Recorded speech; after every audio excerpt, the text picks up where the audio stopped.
Bonjour, c'est Gouni Ayoub de Fringy. Aujourd'hui, on se retrouve sur une vidéo pour la formation sur les différents composants du logiciel TRN6.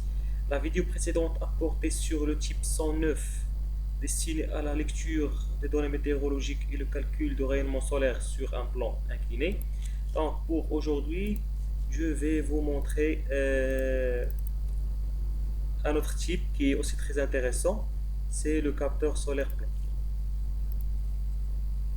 Donc ce type, vous le trouvez dans la bibliothèque Solar Thermal Collectors et précisément dans la Quadratic Efficiency Collector. Donc il y a 5 modes pour modéliser le capteur plan. Dans cette vidéo, je vais se limiter sur le type 1.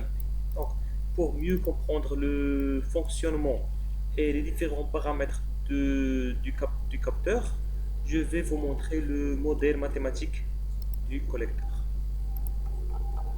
Donc, le type 1 propose une équation quadratique pour le calcul du rendement du collecteur. Donc, le rendement égal à A0 moins A1 fois delta T sur IT moins A2 fois delta T au carré sur IT. Avec A0, c'est le rendement optique. A1, c'est le coefficient de perte de premier ordre. A2, c'est le coefficient de perte de deuxième ordre. Bien sûr, IT, c'est le rayonnement solaire reçu sur le capteur solaire. Et delta T, c'est selon le cas.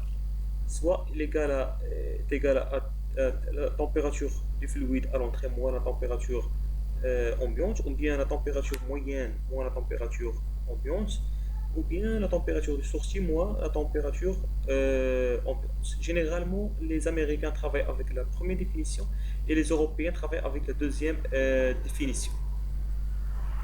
Donc, une chose, il faut seulement noter que A0, le rendement optique, est déterminé pour un angle d'incidence normal. Alors, pourtant, ce rendement, il varie avec l'angle d'incidence. Donc, pour cela, on introduit un facteur de correction de ce rendement.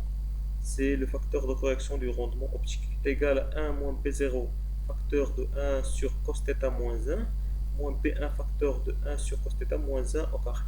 Avec θ, c'est l'angle d'incidence. B0 et B1 sont deux paramètres qui sont introduits dans le catalogue du capteur. Donc A0, A1, A2, B0 et B1 sont inclus dans le catalogue du collecteur avec un débit de test. Donc les fournisseurs des collecteurs font un test avec un débit de test pour obtenir les performances du collecteur.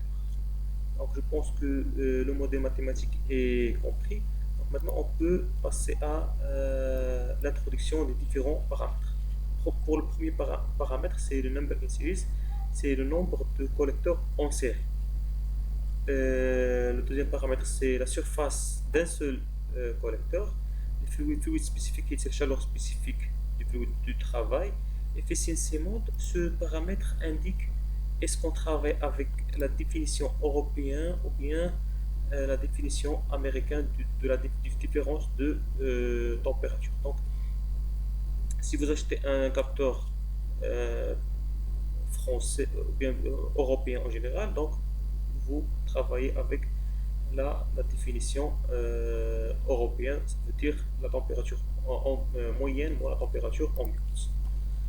Donc pour le test flow rate, c'est le débit de test. Intercepted efficiency, c'est le rendement optique, c'est le paramètre A0. Et pour l'efficiency slope, c'est A1. Efficiency curvature, c'est A2. Pour le first and second order, c'est les paramètres B0 et B1. Pour les inputs et les outputs, je pense qu'ils sont connus. Il faut seulement lire, et si vous n'arrivez pas à comprendre une entrée ou bien une sortie, vous cliquez sur More. Donc c'est ça, c'est tout pour ce paramètre. Bien sûr, si vous avez des questions, n'hésitez pas à les poser, et merci.